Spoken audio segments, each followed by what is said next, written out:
Hello everyone, कैसे हैं आप सब। मैं उम्मीद करता हूं कि अभी तक के जितने भी कॉन्सेप्ट हमने पढ़े हैं उन सारे कॉन्सेप्ट को आपने बिल्कुल अच्छे से अपने दिमाग में बिठा लिया होगा।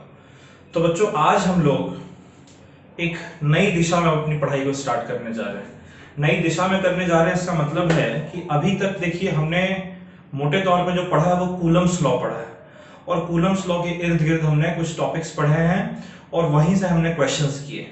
तो कूलम्स लॉ या फिर जो सिस्टम ऑफ चार्जेस हमने पढ़ा है वहां पर बेसिकली हम कुछ डिस्क्रीट चार्जेस की बात कर रहे थे, यानी इक्के दुक्के चार्जेस। 2 हो गए, 4 हो गए, 8 हो गए, 10 हो गए, 15, 20, डिस्क्रीट डिस्ट्रीब्यूशन था चार्जेस का। लेकिन आज से जो हम पढ़ने जा रहे हैं वो होने जा रहा है कॉन्टिन्यूअस डिस्ट्रीब्यूशन ऑफ चार्ज। यानी कि ऐसा नहीं होगा कि चार्ज एक यहां पर प्रेजेंट होगा, एक यहां प्रेजेंट होगा, एक यहां प्रेजेंट होगा, एक यहां प्रेजेंट होगा। मैं आपको कुछ सिचुएशन बता दे रहा हूं किस तरीके के सिस्टम को हम लोग कॉन्टिन्यूअस सिस्टम कहते हैं। सपोज करिए कि आपके पास एक स्ट्रेट रॉड है। क्या बच्चों, एक स्ट्रेट रॉड है, और उस स्ट्रेट रॉड पर थ्रू आउट यूनिफॉर्मली जो चार्ज है वो डिस्ट्रीब्यूटेड है। तो अब आप वहां पर एक एक चार्ज को उठाकर तो नहीं गिन सकते हैं कि भाई इसकी दूरी यहां से इतनी है, इसकी दूरी यहां से इतनी है। उसी तरीके से अगर सपोज करें आपके पास एक रिंग है जिसके ऊपर थ्रू आउट चार्जेस डिस्ट्रीब्यूटेड है, एक डिस्क है जिसके ऊपर थ्रू आउट चार्जेस डिस्ट्रीब्यूटेड है, एक प्लेन शीट है जिसके ऊपर थ्रू आउट चार्जेस डिस्ट्रीब्यूटेड है, एक स्फीयर है जिसके ऊपर थ्रू आउट चार्जेस डिस्ट्रीब्यूटेड है। तो यहां पर तो चार्ज कॉन्टिन्यूअसली हर पॉइंट पर डिस्ट्रीब्यूटेड है, कोई ऐसा सेपरेशन तो नहीं है कि एक चार्ज यहां है, एक चार्ज यहां है। तो अभी तक हम यही पढ़ते रहते हैं, एक चार्ज यहां, एक चार्ज यहां, एक चार्ज यहां, बताओ भाई इन सब की वजह से यहां पर इलेक्ट्रिक फील्ड कितनी है। लेकिन अब हम लोग क्या करने जा रहे हैं, वो डिस्क्रीट सिस्टम था, अब हमारा कॉन्टिन्यूअस सिस्टम है कि आपको कोई एक पैटर्न दे दिया जाएगा, बोलेगा इसमें through out regularly uniformly charge distributed है, इसको आपको इसकी वजह से यहां पर इलेक्ट्रिक फील्ड आपको फाइंड करना है। तो ऐसा करने के लिए हमें दो तीन छोटे छोटे इंपॉर्टेंट पॉइंट्स जो है पहले वो डिस्कस कर लेना है, और फिर हर एक केस में उनको हमें यूज करना है। तो जो पहला जो चीज है वो है लीनियर चार्ज डेंसिटी। क्या है बच्चों? Linear charge density. अब आप सोच रहे हो कि लीनियर चार्ज डेंसिटी क्या है। तो देखिए, डेंसिटी का मतलब कि किस मात्रा में चार्ज जो है वो किसी भी रीजन में प्रेजेंट है, और लीनियर का मतलब स्ट्रेट। तो सपोज करो कि हमारे पास एक स्ट्रेट वायर है या स्ट्रेट रॉड है। उस स्ट्रेट रॉड पर अगर आपको ऐसा कंडीशन मिल जाए कि हमारे पास एक स्ट्रेट रॉड है और इस स्ट्रेट रॉड पर through out charges uniformly distributed है, और इस स्ट्रेट रॉड की जो लेंथ है वो सपोज करें कि L है, और इस पर थ्रू आउट चार्जेस जो है वो डिस्ट्रीब्यूटेड है। कुछ इस तरीके से चार्ज डिस्ट्रीब्यूटेड है कि हर एक यूनिट, देखिए यूनिफॉर्म, मैं कह रहा हूं यूनिफॉर्मली चार्जेस डिस्ट्रीब्यूटेड है। यानी कि इस स्ट्रेट लाइन में अगर आप इक्वल इक्वल हिस्से को उठाते हैं तो वहां पर इक्वल इक्वल चार्जेस मिलने चाहिए। यूनिफॉर्म का तो यही मतलब है।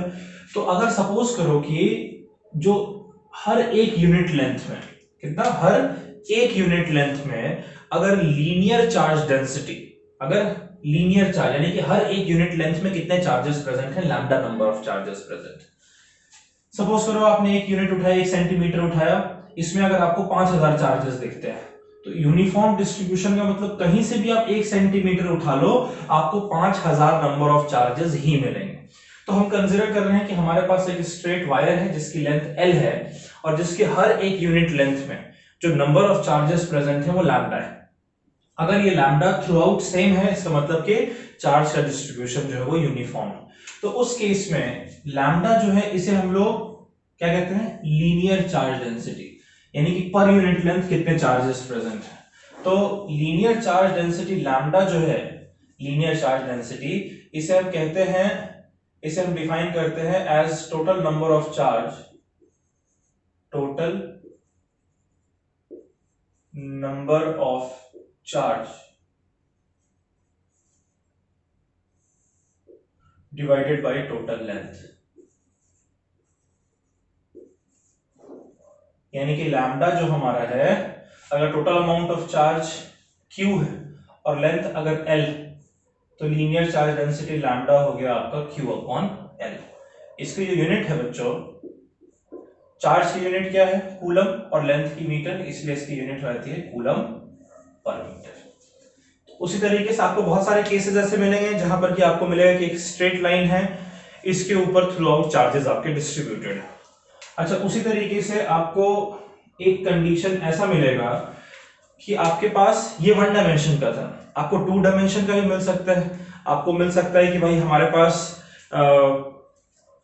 एक 2 डायमेंशन, 3 डायमेंशन में कोई सरफेस है, और उस सरफेस के ऊपर जैसे स्फीयर है, स्फीयर के अंदर की भी बात हो सकती है, स्फीयर के सरफेस की भी बात हो सकती है। तो सरफेस पर अगर हम चार्जेस को डिस्ट्रीब्यूट करते हैं तो वहां पर, जैसे स्ट्रेट लाइन पर अगर चार्जेस को हम डिस्ट्रीब्यूट करते हैं तो लीनियर चार्ज डेंसिटी आता है। अगर हम सरफेस पर चार्जेस को डिस्ट्रीब्यूट करते हैं तब हमारे लिए एक टर्म आता है, वो है सरफेस चार्ज डेंसिटी। क्या है बच्चों? Surface charge density.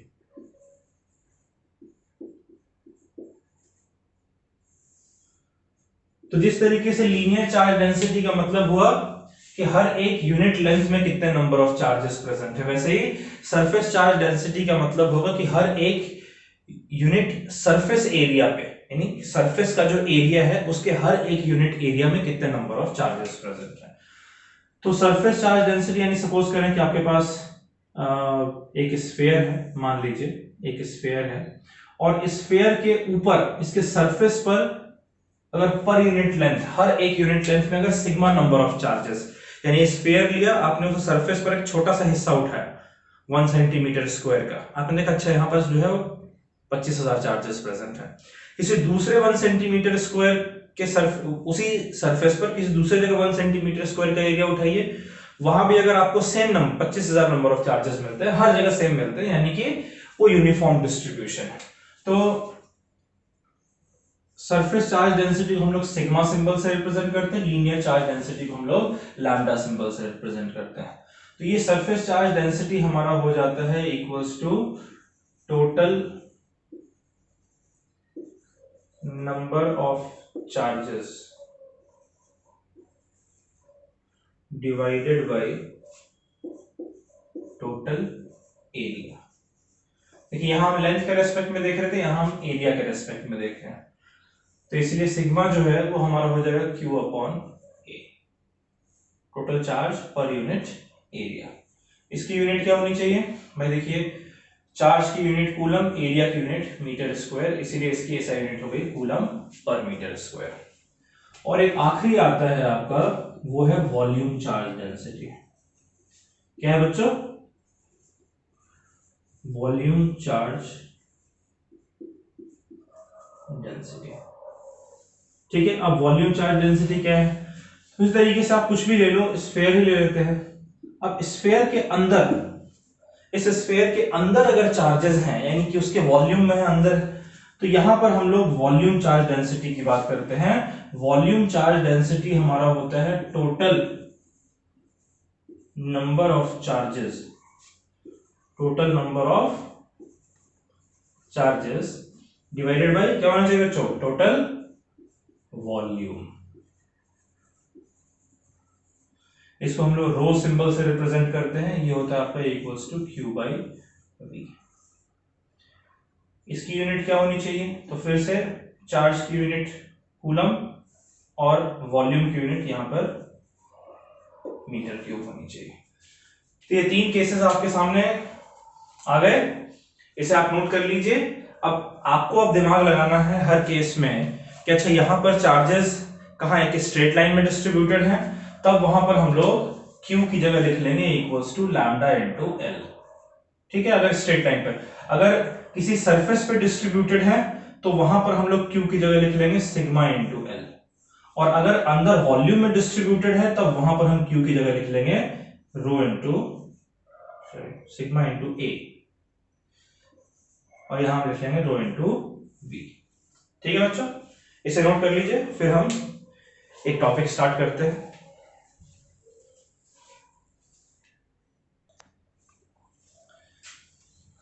तो बच्चों आज का हमारा जो टॉपिक है वो है electric field due to a uniform circular ring. ये एनसीईआरटी में आपके नहीं है, लेकिन नीट और आईआईटी के पॉइंट ऑफ व्यू से बड़ा इंपॉर्टेंट टॉपिक है ये।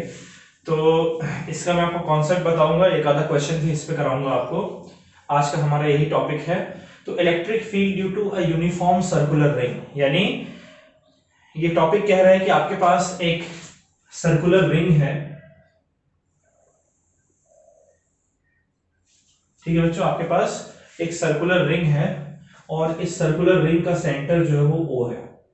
ऑलराइट, इस सर्कुलर रिंग का सेंटर O है और ये जो सर्कुलर रिंग है, इस सर्कुलर रिंग का रेडियस लेट अस से कैपिटल R के बराबर है, ठीक है। तो हमने कंसीडर कर रखा है कि हमारे पास एक सर्कुलर रिंग है जिसका सेंटर O है और जिसका रेडियस कैपिटल R है, और इस रिंग के सरफेस पर, याद कीजिए मैंने आपको तीन तरीके से बताया था, एक लीनियर, एक सरफेस, एक वॉल्यूम। तो सरफेस पर अगर चार्जेस डिस्ट्रीब्यूटेड हैं, यानी सरफेस चार्ज डेंसिटी की बात करेंगे हम, तो यहां पर इस रिंग के सरफेस के ऊपर थ्रू आउट आपके चार्जेस डिस्ट्रीब्यूटेड हैं यूनिफॉर्मली, कुछ इस तरीके से कि हर एक यूनिट एरिया, हर एक unit, in fact not unit area, आप यूनिट लेंथ कंसिडर करेंगे यहां पर, क्योंकि रिंग जो है उस पर अगर आप उसके सरफेस पे चलते हैं तो आपको, चूंकि वो टू डायमेंशनल है, तो जब आप उसके सरफेस पे चलेंगे तो आप सरकमफेरेंस के अलोंग चल रहे हैं, और जब आप सर्कमफेरेंस के अलोंग चल रहे हैं तब यानी आपको लेंथ मिलेगा। तो सर्कल का सर्कमफेरेंस अगर आप चलते हैं तो लेंथ के अलोंग ही चलते हैं ना, तो यहां पर हम लोग सरफेस चार्ज डेंसिटी ना यूज करके लीनियर चार्ज डेंसिटी यूज करेंगे। तो कंसीडर करें कि हमारे पास एक सर्कुलर रिंग है जिसका रेडियस कैपिटल R है, सेंटर O है, जिसके बाउंड्री के ऊपर, ये कहना सही रहेगा, सरफेस कहेंगे तो आप कंफ्यूज हो सकते हैं, जिसके बाउंड्री के ऊपर थ्रू आउट चार्जेस जो है वो यूनिफॉर्मली डिस्ट्रीब्यूटेड है, कुछ इस तरीके से कि हर एक यूनिट लेंथ में जो number of charges per unit length, जिसे हम लोग लीनियर चार्ज डेंसिटी कहते हैं, वो लैम्डा है। और इसके रिंग के सेंटर से कुछ यूं कह रहे हैं कि x डिस्टेंस की दूरी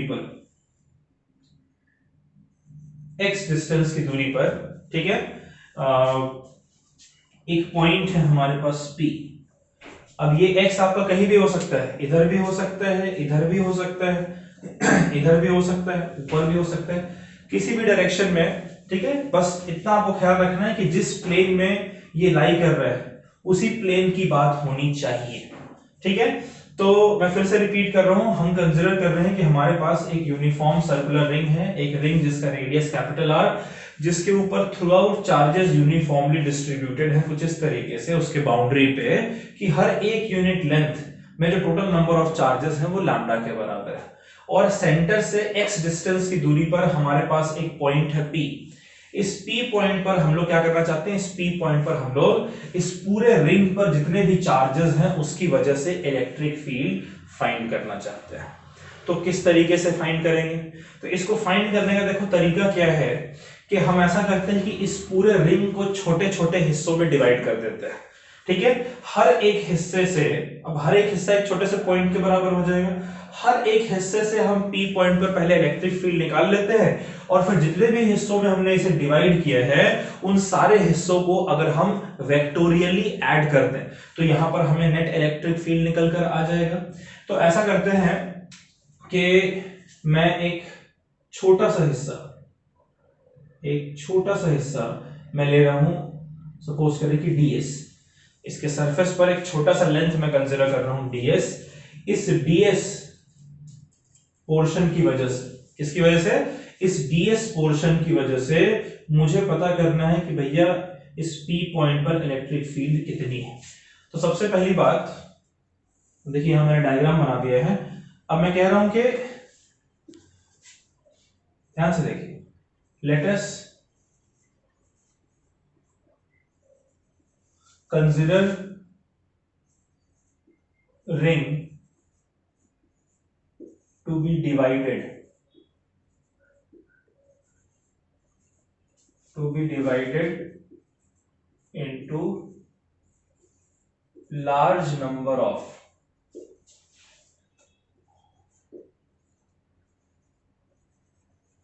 small length ds। क्या कंसीडर कर रहे हैं हम, कंसीडर कर रहे हैं कि हमारा जो ये रिंग है इसकी जो बाउंड्री है ये बहुत सारे छोटे छोटे ds ds ds ds ds length में हमने इसे डिवाइड कर दिया थ्रू आउट। तो the charge present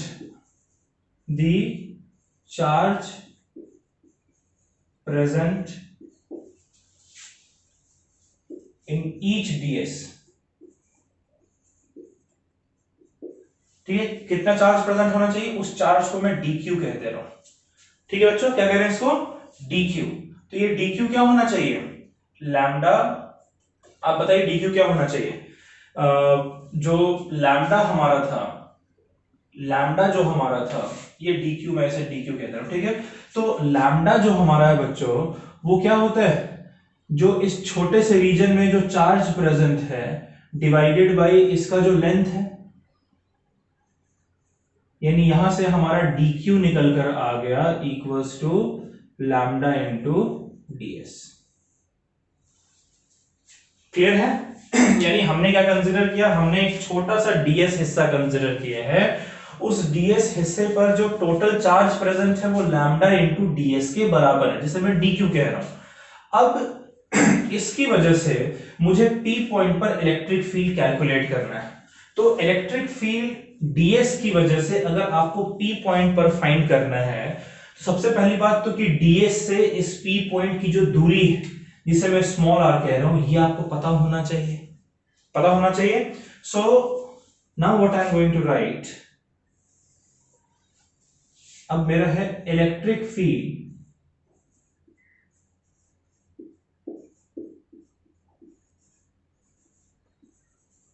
at p due to ds। क्या हम फाइंड करने जा रहे हैं, हम इलेक्ट्रिक फील्ड फाइंड करने जा रहे हैं p पॉइंट पर ds की वजह से। तो कैसे फाइंड करेंगे, तो उस इलेक्ट्रिक फील्ड को मैं dE कह दे रहा हूं। वो इलेक्ट्रिक फील्ड मेरा हो जाएगा equals to 1/4 pi epsilon not into dq, क्योंकि भाई इसके ऊपर चार्ज टोटल dq है, अपॉन ये जो डिस्टेंस है, और ये r डिस्टेंस जो है वो आप देखिएगा, ये आपका होगा equals to r square plus x square to the power 1/2, और इसका मैंने स्क्वायर कर दिया है, तो ये मेरा r square plus x square के बराबर आ रहा है। स्मॉल r जो मेरा है वो है square root of r square plus x square. क्यों ऐसा क्यों है, देखिए कोई भी ds आप उठा लीजिए, कोई भी ds अगर आप उठा लें तो उसकी वजह से आपने क्या करना, आपको p पॉइंट पर इलेक्ट्रिक फील्ड फाइंड करना है। एक चीज का ख्याल रखिएगा कि ये जो इलेक्ट्रिक फील्ड मैं एक्चुअली फाइंड कर रहा हूं, मैंने यहां पर ड्रॉ तो किया है, लेकिन हकीकत में ये जो लाइन जो मैंने बनाया है वो एक्चुअली में इस तरीके से परपेंडिकुलर है। ठीक है, इस चीज का ख्याल रखना है। अगर ये सर्कल, यानी अगर ये जो सर्कुलर रिंग है, अगर ये आपका XY प्लेन में लाई कर, या सपोज करें YZ प्लेन में लाई कर रहा है, कौन से प्लेन में लाई कर रहा है बच्चों, YZ प्लेन में, तो ये जो एक्सिस इसका है वो x एक्सिस के अलोंग होगा। भाई अगर ये सर्कुलर रिंग है तो इसके परपेंडिकुलर ही एक्सिस होना चाहिए ना, जो सेंटर से गुजरेगा। तो उसी x एक्सिस के अलोंग ये p पॉइंट हमारा प्रेजेंट है। समझ रहे हैं इस बात को। तो यानी कि ये परपेंडिकुलर इस तरीके से यहां पर कहीं p पॉइंट प्रेजेंट है, और ये ds जो है वो यहां से मैं इस लाइन को ऐसे ज्वाइन कर रहा हूं, यानी कि मैं एक तरीके से टेंजेंट ड्रॉ कर रहा हूं ds के ऊपर। तो वो तो हमेशा इसके परपेंडिकुलर होगा रेडियस के, इसीलिए राइट एंगल बन रहा है, तो ये r square plus x square के रूट के बराबर होना चाहिए। लेकिन नीचे तो डिस्टेंस का स्क्वायर होता है, इसको स्क्वायर करेंगे तो रूट हमारा हट जाएगा। अब मुझे ये बताइए कि dq की जगह लैम्डा इंटू ds लिख सकते हैं ना, तो de हमारा हो जाएगा equals to 1/4 pi epsilon not lambda ds upon r square plus x square. इसे मैं कह दे रहा हूं इक्वेशन नंबर 1। ये एक छोटा सा इस ds एलिमेंट की वजह से इसके एक्सिस पर जो पॉइंट है वहां पर इलेक्ट्रिक फील्ड है। अब जो इलेक्ट्रिक फील्ड है, अगर ये चार्ज पॉजिटिव है तो इलेक्ट्रिक फील्ड जो हमारा है वो इस तरीके से रेडियली आउटवर्ड होना चाहिए। ये de मिल गया ना बच्चों। अब अगर हम इस ds के ठीक डायमेट्रिकली अपोजिट एक पॉइंट चुनते हैं, फिर से वही ds, ध्यान सुनिएगा, जो ds मैंने लिया है उसकी वजह से मैं यहां पर इलेक्ट्रिक फील्ड निकाल रहा हूं। इसके ठीक डायमेट्रिकली ऑपोजिट मैंने एक और एलिमेंट लिया सेम ds, उसमें भी इतना ही चार्ज होगा लैम्डा इंटू ds। उसकी भी दूरी भाई इस p पॉइंट से सेम होनी चाहिए। अगर उसकी वजह से मैं इलेक्ट्रिक फील्ड निकालूं तब वो इलेक्ट्रिक फील्ड मेरी इस डायरेक्शन में आनी चाहिए। ठीक है बच्चों, यहां से इलेक्ट्रिक फील्ड मेरी इस डायरेक्शन में आनी चाहिए।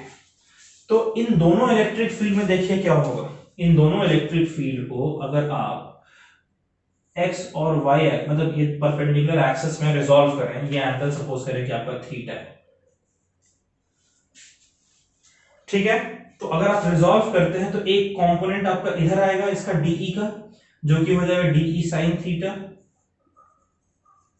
और एक कंपोनेंट आपका इधर आएगा जो कि हो जाएगा dE cos थीटा। वैसे इसका भी एक कंपोनेंट इधर आएगा, नेगेटिव डायरेक्शन में है, माइनस dE sin थीटा, और इसका ये भी थीटा एंगल बनाएगा, तो इसका भी एक कंपोनेंट इधर होना चाहिए dE cos थीटा। आप नोटिस करें कि साइन थीटा वाले कंपोनेंट्स जो है वो एक दूसरे को कैंसिल आउट कर दे रहे हैं, और जो cos थीटा वाले कंपोनेंट है वो एक दूसरे को ऐड कर रहे हैं। अच्छा, ये तो सिर्फ एक डायमेट्रिकली ऑपोजिट जो ds हमने रीजन लिया है उसकी वजह से। इस तरीके से इस रिंग पर आप बहुत सारे ऐसे डायमेट्रिकली ऑपोजिट पेयर ले सकते हैं।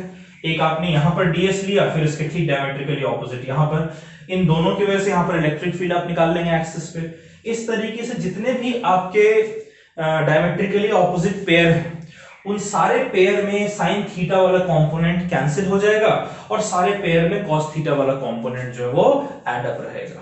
तो इस तरीके से अगर आप if we take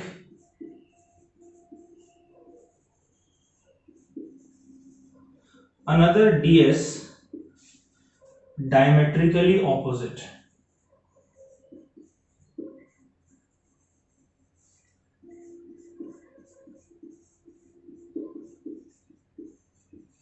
we find that sin theta cancels out and cos theta component adds up। ऐसा ही है ना? तो जो डायमेट्रिकली ऑपोजिट एलिमेंट अगर हम लेंगे तो उसकी वजह से sine theta component cancel out हो जाएगा, कॉस थीटा कंपोनेंट आपका ऐड अप हो जाएगा। तो इस वजह से जो इलेक्ट्रिक फील्ड आपका डीई है वो होना चाहिए equals to 1/4 pi epsilon not lambda ds upon r square plus x square into cos theta. भाई देखिए, आप dE cos थीटा वाला कंट्रीब्यूशन है ना, तो dE को cos थीटा से आप मल्टीप्लाई करेंगे तो ये आपका dE cos थीटा आपका आ गया equals to dE cos theta आपका आ गया इक्वल्स टू इतना। जहां पर cos थीटा की वैल्यू क्या होनी चाहिए, ये भी जरा सोचने वाली बात है। cos थीटा क्या होता है बच्चों? cos थीटा हमारा होता है बेस अपॉन हाइपोटेन्यूज। अब इस ट्रायंगल में अगर हम देखें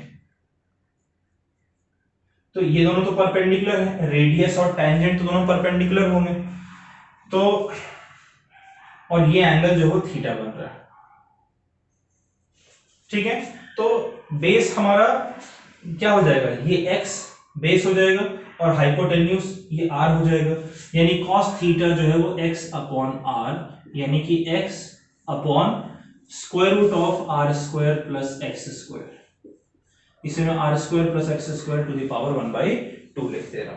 अब अगर मैं करूं तब जो मेरा dE cos थीटा है, क्या बच्चों, dE cos थीटा है, ये मेरा आ जाएगा equals to 1/4 pi epsilon not into lambda ds upon r square plus x square into cos theta की जगह x upon r square plus x square to the power 1/2, और इसकी वैल्यू कितनी हो गई, इसकी वैल्यू हो गई 1/√2 4 pi epsilon not lambda ds upon r square plus x square to the power 3/2 into x.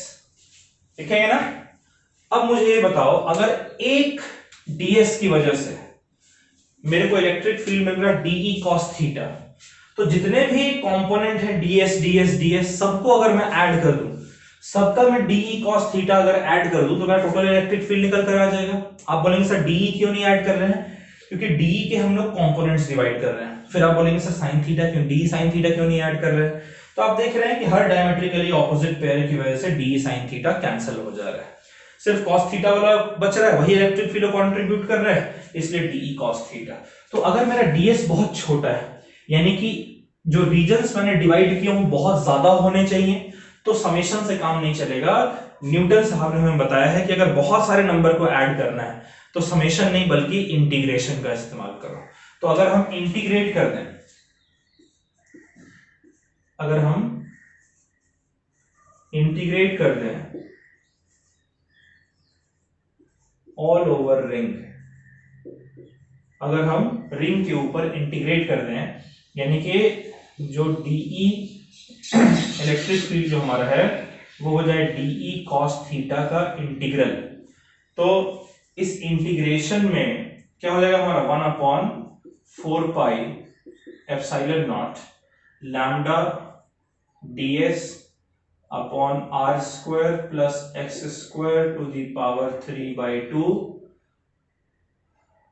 Into x. यही होगा ना integration.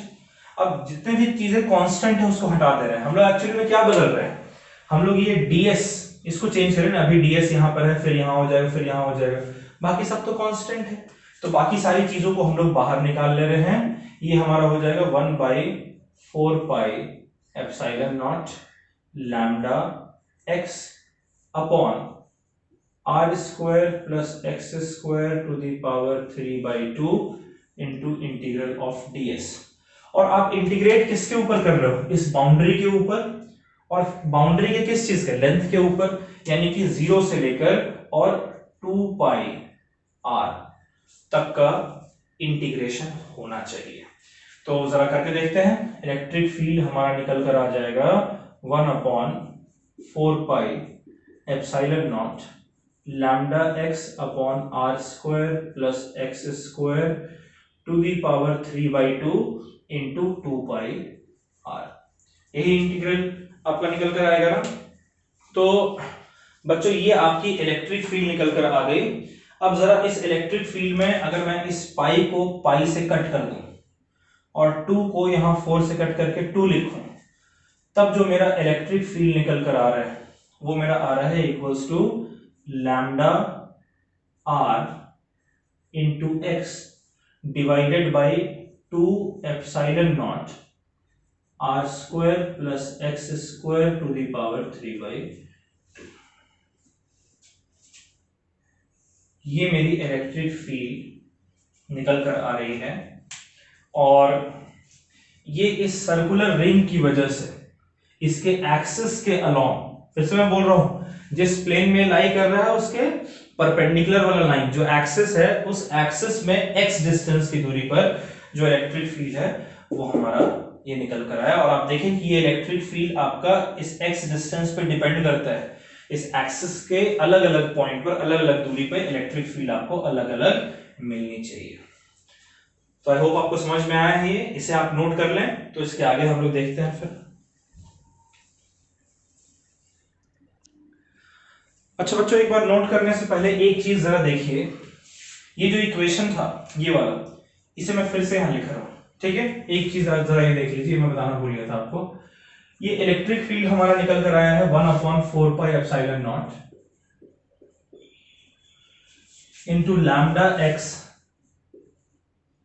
Upon r square plus x square to the power 3/2 into 2 pi r। ये हमारा निकल कर आया है। अब देखिए हमारा जो लीनियर चार्ज डेंसिटी है लैम्डा, वो क्या होता है?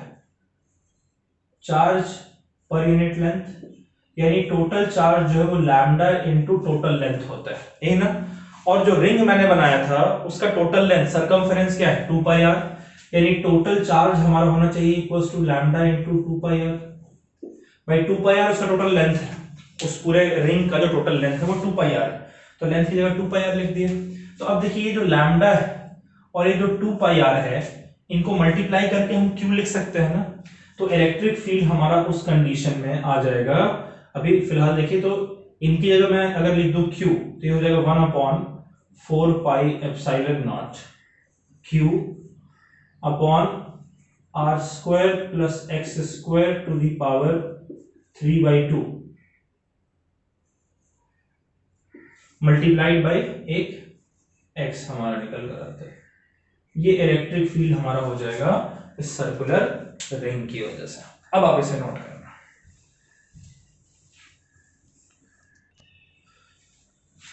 तो बच्चों एक यूनिफॉर्म सर्कुलर रिंग की वजह से electric field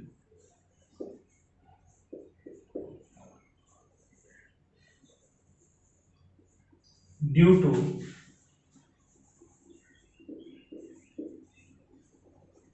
a uniform circular ring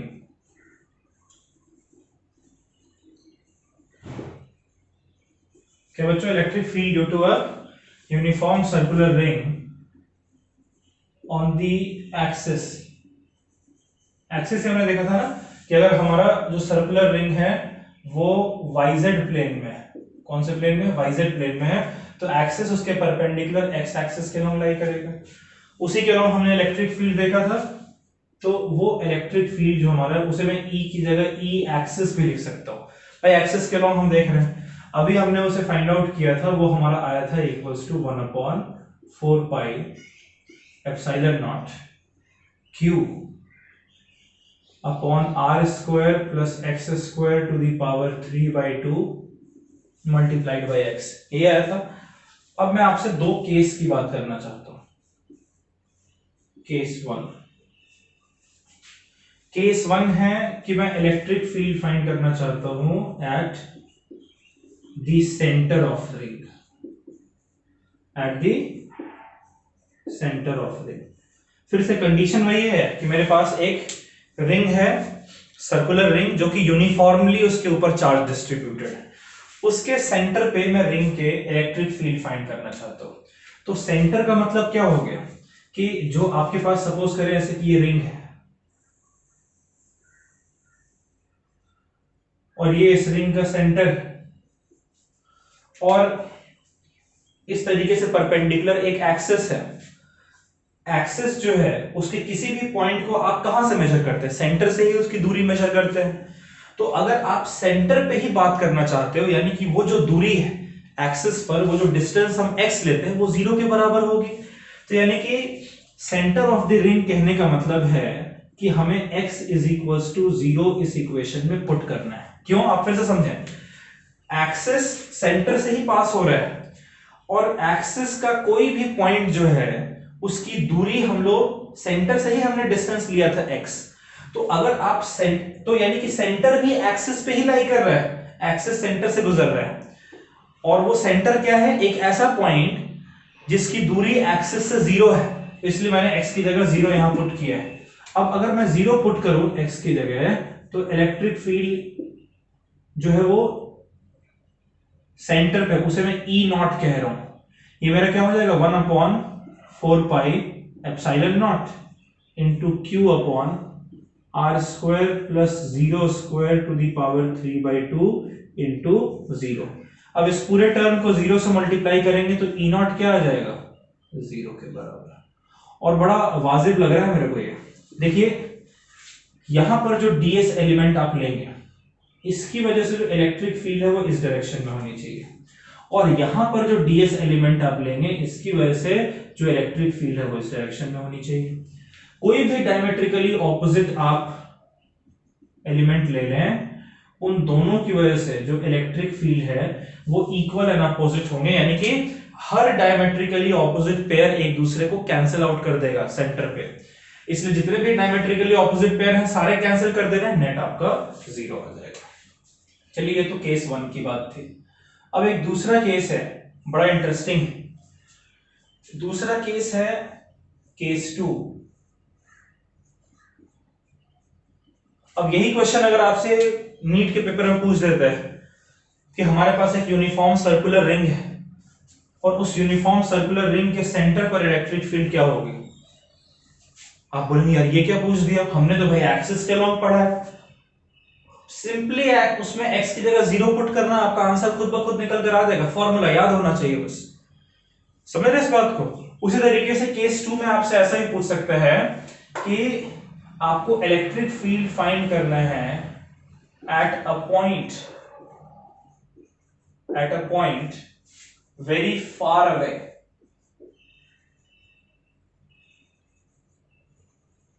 on the axis. अच्छा, वेरी फार अवे का मतलब क्या है कि जो P पॉइंट हमने जो कंसीडर किया था जहां पर हम इलेक्ट्रिक फील्ड निकाल रहे थे वो O से बहुत दूर प्रेजेंट है। तो P और O के बीच की जो दूरी थी वो क्या था, हमारा x था ना, यानी x हमारा बहुत ज्यादा होना चाहिए। किसके रेस्पेक्ट में बहुत ज्यादा होना चाहिए, तो इस रिंग के रेडियस से कंपैरिजन में। यानी ये जो कंडीशन है, ये कंडीशन है कि जो x है it should be much much greater than as compared to r। यानी कि r उसके सामने आप निग्लेक्ट कर दें तो भी चलेगा। तो उस केस में जो इलेक्ट्रिक फील्ड है वो हमारा क्या होना चाहिए बच्चों, 1/4 pi epsilon naught Q upon r square plus x square. भाई x बहुत बड़ा है r से, तो जाहिर सी बात है एक्स स्क्वायर भी बहुत बड़ा होगा आर स्क्वायर से। तो आप एक्स स्क्वायर में आर स्क्वायर जोड़ें या ना जोड़ें, वो लगभग एक्स स्क्वायर के बराबर ही मिलना चाहिए, ठीक है। तो यानी कि यहां पर आप आर स्क्वायर को निगलेक्ट कर देंगे, ये हो जाएगा x square to the power 3/2 multiplied by x.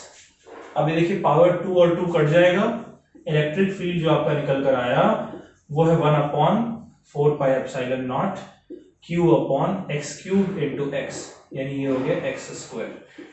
तो इलेक्ट्रिक फील्ड हमारा जो निकल कर आया, देखिए बड़ा इंटरेस्टिंग आ गया ये, 1/4 pi epsilon naught Q by x square. और ये तो आपने एक पॉइंट चार्ज की वजह से इलेक्ट्रिक फील्ड देखा था ना। सो इसका मतलब कि दिस मीन्स, अब इसका क्या मतलब, यही मतलब पूछेगा आपसे नीट के पेपर में, तो आप कैसे करिएगा। तो this means that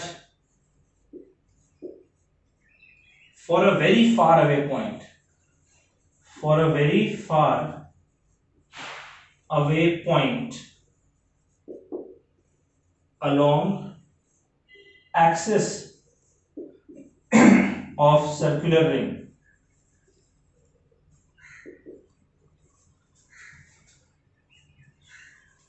the ring behaves as a point charge।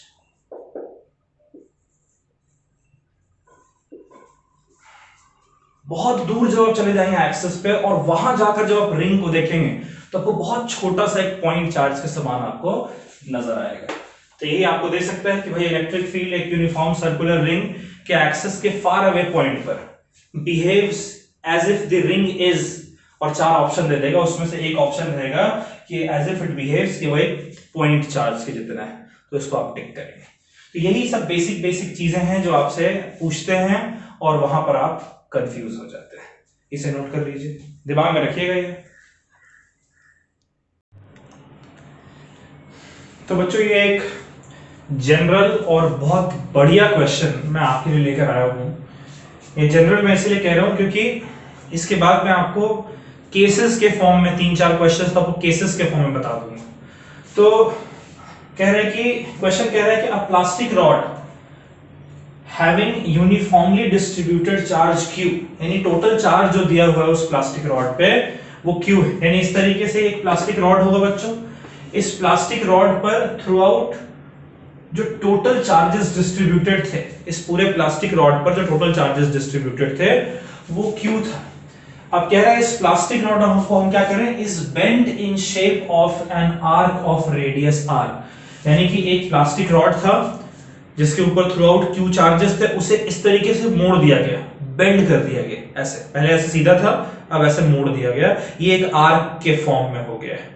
यानी कि रिंग का एक हिस्सा बना हुआ है, जो हमने पिछले केस में अभी रिंग पढ़ा था उसका एक छोटा सा हिस्सा बना हुआ है, ठीक है। तो आर्क रेडियस के आर्क में हमने उसे बेंड कर दिया, जो कि थीटा एंगल बना रहा है सेंटर से। यानी कुछ इस तरीके से आप समझिए कि ये हमारा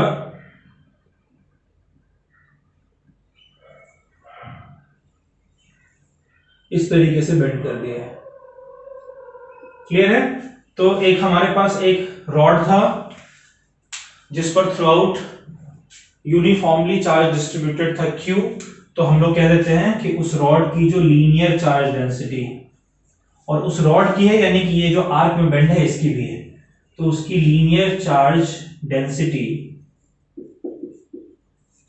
जिसे हम लैम्डा कह रहे हैं, वो क्या हो जाएगा, टोटल चार्ज अगर Q है तो वो हो जाना चाहिए इक्वल्स टू Q/L, ये होना चाहिए ना। तो इसे बेंड कर दिया गया है, और इसका कहीं ना कहीं अगर आप इसको बढ़ाओ पूरा तो एक सर्कल बन जाएगा, इसका कहीं ना कहीं सेंटर यहां पर लाई कर रहा है, मान लीजिए, ठीक है। अब क्वेश्चन कह रहा है कि ये जो रॉड है इसके जो बेंड किया गया है, इसके दोनों एंड्स मिलाकर, इसके दोनों एंड्स मिलाकर जो टोटल एंगल हमारा बन रहा है वो थीटा है। क्लियर है बच्चों, टोटल एंगल कितना बन रहा है, थीटा बन रहा है, ठीक है। इसको फिलहाल मिटा देते हैं। तो टोटल एंगल हमारा बन रहा है वो बन रहा है थीटा। अब कह रहा है कि भाई इस रॉड के ऊपर थ्रू आउट चार्जेस डिस्ट्रीब्यूटेड है, तो आपको इलेक्ट्रिक फील्ड इस पूरे चार्ज की वजह से सेंटर पर क्या इलेक्ट्रिक फील्ड है वो आपको फाइंड करना है। तो मैं इस रॉड को, मैं इसे जरा अलग से फिर से बना रहा हूं, ये कुछ इस तरीके से होगा, ठीक है। ये सेंटर हुआ, समझ आ रही है बच्चों आपको, और यहां से मैं एक्स एक्सिस के अलोंग एक लाइन ड्रॉ कर रहा हूं, ठीक है। अब मुझे क्या करना है, ये तो देखिए ये कॉन्टिन्यूअस सिस्टम है ना, यहां पर through out charges uniformly distributed है, मुझे पता तो नहीं है कि कितने नंबर ऑफ चार्जेस हैं। तो मैं करने जा रहा हूं, मैं इस पूरे रॉड को बहुत छोटे छोटे हिस्सों में बांटने जा रहा हूं, ठीक है। तो उसी तरीके से मैं एक छोटा सा हिस्सा, इसे मैं dx कह दे रहा हूं। इसकी लेंथ कितनी है इस छोटे से हिस्से की, इसकी लेंथ है dx। पहले मैं क्या करूंगा, इस dx की वजह से यहां पर इलेक्ट्रिक फील्ड फाइंड कर लूंगा। उसके बाद फिर इसी तरीके से मैंने बहुत सारे dx में, बहुत सारे dx dx dx dx dx dx में मैंने इसे पूरा बांट रखा है। हर एक dx की वजह से मैं यहां पर इलेक्ट्रिक फील्ड निकाल लूं, और सारे इलेक्ट्रिक फील्ड को अगर मैं कंबाइन कर दूं, जोड़ दूं, ऐड कर दूं, इंटीग्रेट कर दूं, तो मेरा टोटल इलेक्ट्रिक फील्ड निकल कर आ जाएगा। तो पहले इस छोटे से dx की वजह से हम लोग यहां पर इलेक्ट्रिक फील्ड निकालते हैं, ठीक है। तो भाई इसका एक एंड है ये, इसको मैं जरा ज्वाइन कर देता हूं O पॉइंट से, और फिर एक ये दूसरा एंड जो है इससे भी मैं ज्वाइन कर देता हूं, ठीक है। अभी फिलहाल सेंटर को भूल जाते हैं, इसे छोड़ दीजिए।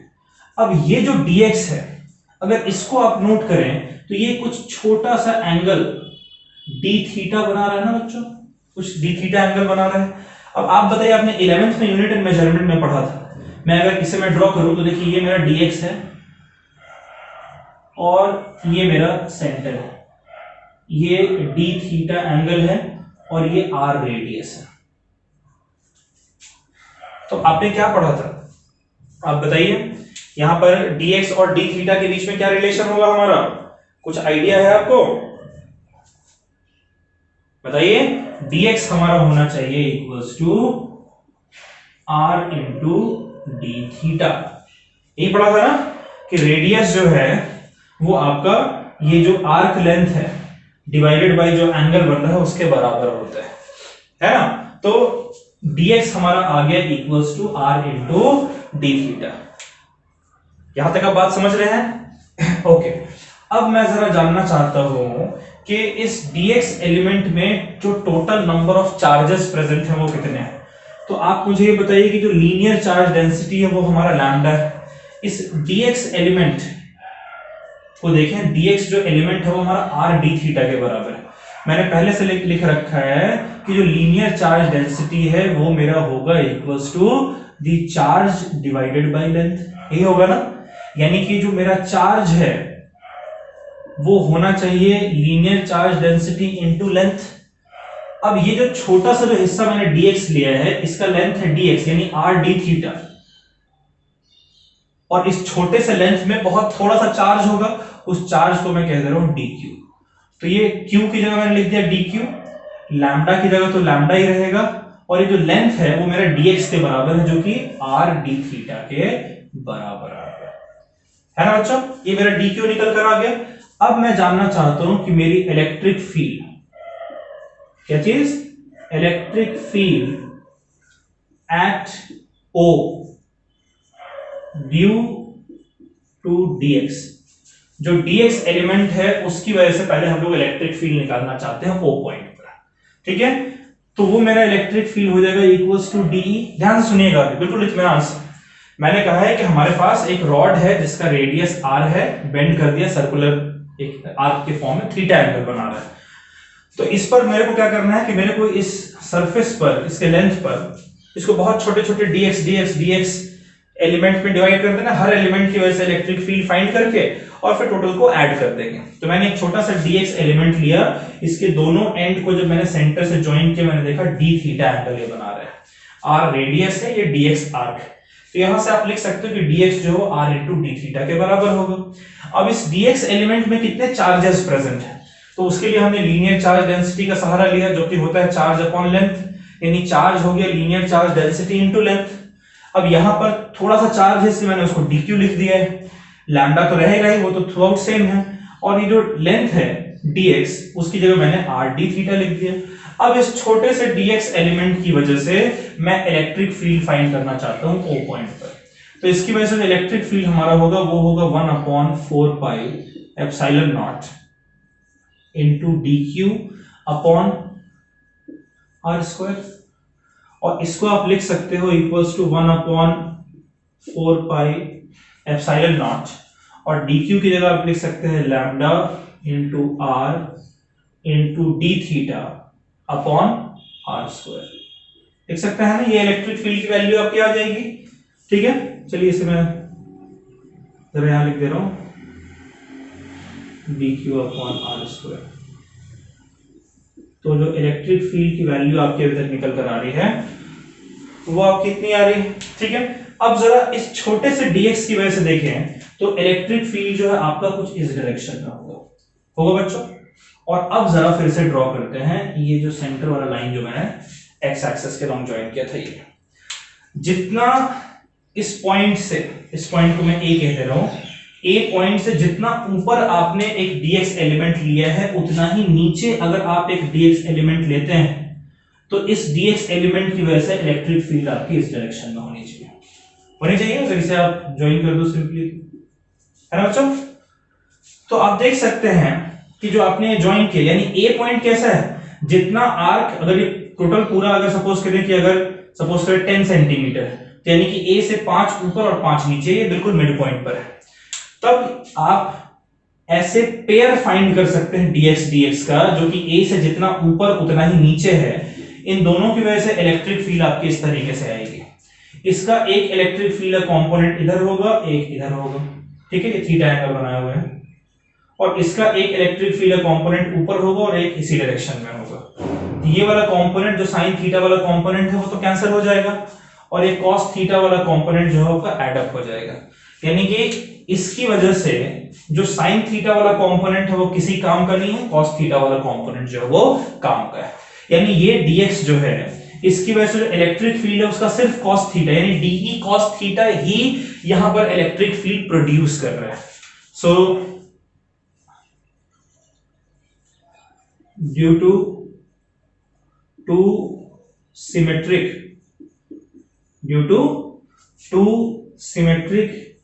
dx sin theta component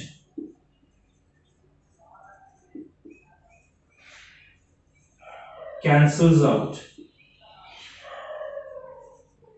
and cos theta component add sir. तो इसीलिए जो हमारा इलेक्ट्रिक फील्ड है वो हमारा डीई नहीं बल्कि डीई कॉस थीटा होगा हर एक कंपोनेंट की वजह से। तो वो क्या होना चाहिए, ये डीई होगा, ई नहीं, ये हो जाएगा आपका 1/4 pi epsilon not into lambda r, एक कॉस थीटा भी आएगा, cos theta d theta upon r square, और इनफैक्ट ये एक आर से यहां आर कट ही कर देते हैं, तो ये हमारा हो जाएगा लैम्डा अपॉन इतना। क्लियर है। अब इस तरह ये देखिए ये एक छोटे से डीएक्स की वजह से है। अगर मैं इसे यहां से लेकर यहां तक इंटीग्रेट कर दूं, यानी अगर मैं इसे यहां से सेंटर से जैसे मैंने ज्वाइन किया था, तो देखिए ये जो आधा एंगल है, टोटल एंगल अगर थीटा था तो ये कितना हो जाएगा θ/2, और ये भी हो जाएगा θ/2। लेकिन देखिए एक आप एंटी क्लॉकवाइज डायरेक्शन में देख रहे हैं, एक क्लॉकवाइज डायरेक्शन में, तो एक एंटी क्लॉकवाइज वाले को आप -θ/2 बोलेंगे, यानी -θ/2 से θ/2 एंगल की बात हम लोग कर रहे हैं। तो अगर हम, ये मेरा हो गया इक्वेशन नंबर 1, तो मैं कह रहा हूं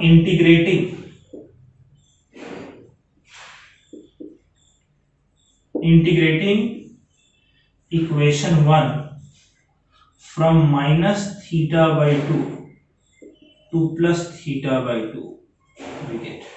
अगर हम इंटीग्रेट कर रहे हैं, क्योंकि dx बहुत छोटा है, ऐसे बहुत सारे एलिमेंट हैं, तो इंटीग्रेट कर देंगे। अगर इंटीग्रेट करें तब हमारा जो टोटल इलेक्ट्रिक फील्ड है वो आ जाएगा equals to d E cos theta, होगा ना। तो ये हमारा होना चाहिए equals to integral 1/4 pi epsilon not lambda cos theta d theta upon r. होगा बच्चों। अब जरा बाकी सारी चीजों को बाहर ले लेते हैं कि हमने थीटा के रेस्पेक्ट पे इंटीग्रेट करना है, सिर्फ कॉस थीटा वेरिएबल है, तो ये आपका हो जाएगा इक्वल्स टू लैम्डा बाहर आ गया upon 4 pi epsilon naught r, ठीक है, into integral of cos theta d theta. और ये कहां से कहां तक इंटीग्रेट करना है, -θ/2 से +θ/2 तक। और cos थीटा का इंटीग्रल आप जानते हैं कि होता है sin थीटा, तो ये हो जाएगा lambda upon 4 pi epsilon naught r into sin theta, और ये कहां से कहां तक, -θ/2 से +θ/2 तक। क्लियर है बच्चों। अब देखिए जरा, ये आपका हो गया equals to lambda upon 4 pi epsilon naught r into, पहले θ/2 पुट करेंगे तो हो जाएगा sin θ/2, फिर एक माइनस आएगा, फिर हो जाएगा sin -θ/2। और आप मुझे बताएं sin -θ/2 होता है इक्वल्स टू -sin θ/2, sin -θ/2 हो जाएगा equals to minus of sin θ/2। तो अगर ये माइनस बाहर आता है तो इस माइनस से मल्टीप्लाई होकर प्लस हो जाएगा, तो ये हो जाएगा equals to lambda upon 4 pi epsilon naught r into sin θ/2, और यहां से माइनस यहां आकर हो जाएगा प्लस sin θ/2, होगा बच्चों। और ये आपका 2 sin θ/2 हो जाएगा, यानी कि lambda upon 4 pi epsilon naught r into 2 sin θ/2। ये आपकी टोटल इलेक्ट्रिक फील्ड निकल कर आ गई है। अब आप चाहें तो आप इसको यहां से कैंसिल भी कर सकते हैं, 4 को 2 को आप चाहे तो आप कैंसिल आउट भी कर सकते हैं, आपकी मर्जी है, ठीक है। तो अगर आप कैंसिल आउट करते हैं तो क्या आता है, तो इलेक्ट्रिक फील्ड की वैल्यू आपकी आ जाएगी लैम्डा अपॉन, ये 2 से 2 कैंसिल हो जाएगा, lambda upon 2 pi epsilon naught r into sin θ/2। ये हो गया आपका इलेक्ट्रिक फील्ड। पहले आप इसे नोट करें, फिर मैं आपको बताता हूं कि क्वेश्चन, खैर मैं पहले आपको बता ही देता हूं, फिर हम लोग केसेस देखेंगे। ये क्वेश्चन आपका ऐसा ही कुछ आएगा आपके आईआईटी में या फिर नीट में, ऐसा ही कुछ क्वेश्चन आएगा। बस डिफरेंस क्या होगा कि आपको दिया होगा कि भाई सपोज कर लें कि आपको कहता है कि एक रॉड है, प्लास्टिक रॉड, जिस पर एक ऐसा भी रॉड है जिसके ऊपर चार्ज डिस्ट्रीब्यूटेड है, उसे एक सर्कल के फॉर्म में बेंड कर दिया गया है। अब ऐसा कह सकता है कि पूरे सर्कल के फॉर्म में बेंड कर दिया गया है, या फिर कह सकता है कि हाफ सेमी सर्कल के फॉर्म में बेंड कर दिया गया है, या कह सकता है 3/4 सर्कल के फॉर्म में बेंड कर दिया, 1/4 सर्कल के फॉर्म में बेंड कर दिया गया, 1/6 सर्कल के फॉर्म में बेंड कर दिया गया है। तो वहां पर अब आपको क्या पता लगाना है, सब प्रोसीजर सेम है, आपको ये फॉर्मूला अगर पता है तो कोई दिक्कत नहीं।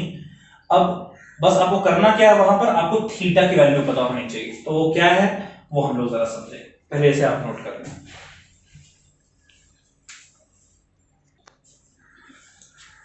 तो बच्चों अभी जो हमने इलेक्ट्रिक फील्ड फाइंड किया था, याद रखिएगा ये हमने इलेक्ट्रिक फील्ड सेंटर पे फाइंड किया है।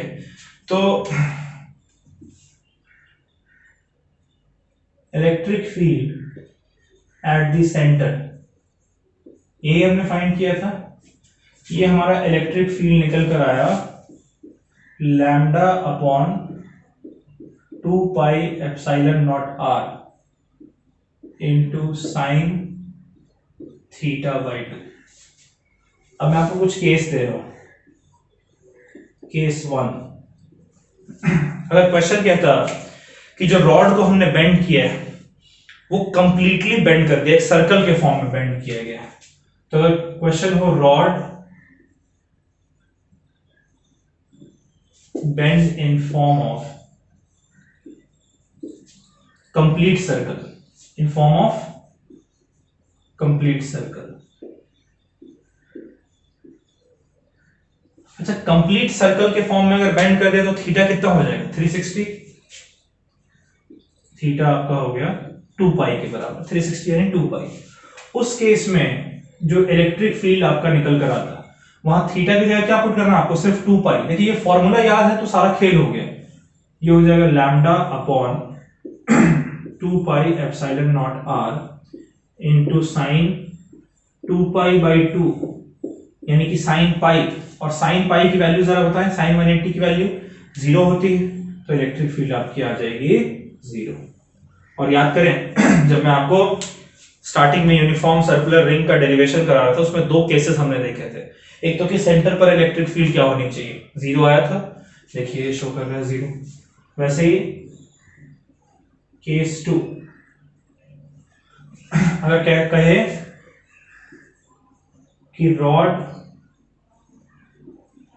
Bend in form of semi circle,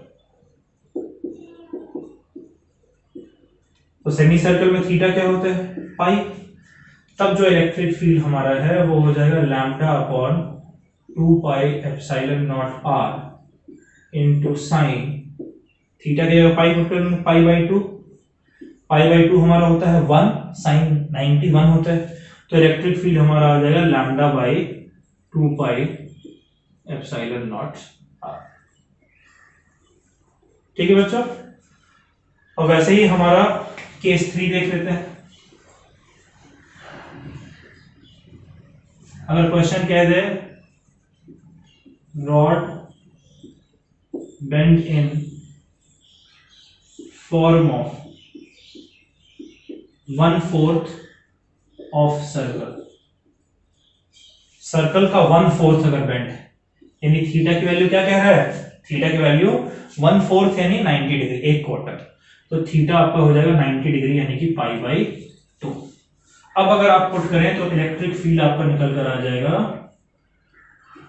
2/2 pi epsilon naught r into sine, अगर यहां पाई बाई 2 पुट करोगे, 2 एक ऑलरेडी नीचे ही हो जाएगा, पाई बाई 4, और sine pi by 4, sine 45 value होती है 1/√2, तो ये सॉरी ये लैम्डा है 1/√2, तो ये आपका हो जाएगा equals to lambda upon 2√2 pi epsilon naught r, है ना।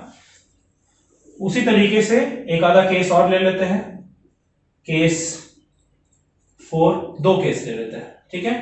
केस 4 है, अगर कहे कि rod bend in form of 1/3 of circle, one, अगर सर्कल का पूरा एंगल कितना है 360, तो उसका 1/3 एक तिहाई कितना हो जाएगा 120, तो 360 आपका होता है 2 पाई, तो ये आपका हो जाएगा 2 पाई बाई 3। ठीक है, तो ये आपका हो जाएगा इक्वल्स टू इलेक्ट्रिक फील्ड फिर से lambda by 2 pi epsilon naught r sine, और ये हो जाएगा 2 पाई बाई 6 यानी कि पाई बाई 3। ठीक है, और पाई बाई 3 का मतलब क्या हो गया 60 डिग्री, साइन 60 की वैल्यू होती है √3/2, तो ये हो जाएगा आपका √3 लैम्डा बाई एक 2 नीचे पहले से है, एक और 2 आ जाएगा 4 pi epsilon naught r. Clear है बच्चों? तो देखिए बस यही डिफरेंस रह जाता है जिस वजह से आप मार्क आ जाएंगे कॉम्पिटिटिव एग्जाम में। ये फॉर्मूला आपको याद है, एफर्ट करेंगे, आपका चुपचाप से निकल के 1 मिनट के अंदर एक आंसर निकल कर आने वाला क्वेश्चन है ये। और सोचिए अगर हम वो डेरिवेशन वाले मेथड से करते तो कितना टाइम लगता, तो ये फॉर्मूला याद होना आपको इंपॉर्टेंट है। वैसे ही एक आखिरी, rod bend in form of 1/6 of circle, यानी कि थीटा जो है आपका वो 2 पाई बाई 6 यानी कि पाई बाई 3 के बराबर है। तब इलेक्ट्रिक फील्ड की जगह आप लिख देते हैं lambda by 2 pi epsilon naught r sine pi by 3 और एक 2 नीचे है पाई बाई 6। पाई बाई 6 मतलब 30 डिग्री, साइन 30 की वैल्यू होती है 1/2, तो इलेक्ट्रिक फील्ड आपका आता है lambda by 4 pi epsilon naught r. ठीक है बच्चों, इसे नोट कर लीजिए।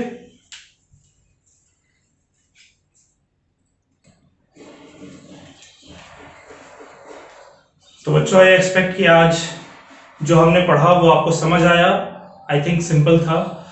तो अगर आपको हमारा लेक्चर कॉन्टिन्यूसली पसंद आ रहा है, प्लीज इस वीडियो को लाइक करें, अपने ज्यादा से ज्यादा फ्रेंड्स को, नेबर्स को, स्टूडेंट्स को शेयर करें, और प्लीज सब्सक्राइब करना ना भूलें, बेल आइकन भी प्रेस कर दें ताकि हम जब भी एक वीडियो डालें आपको अपडेट मिल जाए।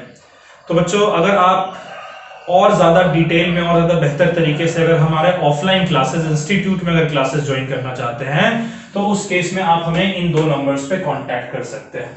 हमारे जो ब्रांचेस हैं वो मयूर विहार फेज 1 और मधु विहार आईपी एक्सटेंशन, ये 2 जगह हैं, दोनों दिल्ली में हैं। 9-10 को हम मैथ साइंस की क्लासेस देते हैं, आप रेकमेंड कर सकते हो अपने जूनियर्स को, और साथ ही साथ 11-12 को हम फिजिक्स, केमिस्ट्री, मैथ्स, बायो की क्लास देते हैं। सारी फैकल्टीज हमारी वेल क्वालिफाइड है, काफी अच्छा एनवायरनमेंट है पढ़ने का, काफी डिटेल में आपको हम पढ़ाते हैं कॉन्सेप्ट के साथ, और बोर्ड के अच्छे रिजल्ट के लिए, आपके परफॉर्मेंस के लिए आप हमारे इंस्टीट्यूट को ज्वाइन कर सकते हैं। ये तो इंस्टीट्यूट की बात रही। आज हमने जो पढ़ा वो कॉम्पिटिटिव एग्जाम के पॉइंट ऑफ व्यू से, आईआईटी और नीट के पॉइंट ऑफ व्यू से बेहद इंपॉर्टेंट था। अगले क्लास में, जैसे आज हमने रिंग के बारे में पढ़ा, अगली क्लास में हम लोग डिस्क के बारे में पढ़ेंगे और उस पर हम लोग कुछ क्वेश्चंस करेंगे। ठीक है बच्चों, तो तब तक के लिए आप, अच्छा डिस्क को पढ़ने के लिए रिंग आना बड़ा इंपॉर्टेंट है, तो इसको अच्छे से पढ़कर एक बार अगली क्लास में इसकी तैयारी कर आइएगा। ठीक है, तब तक के लिए enjoy, stay safe, see you in the next lecture, bye bye.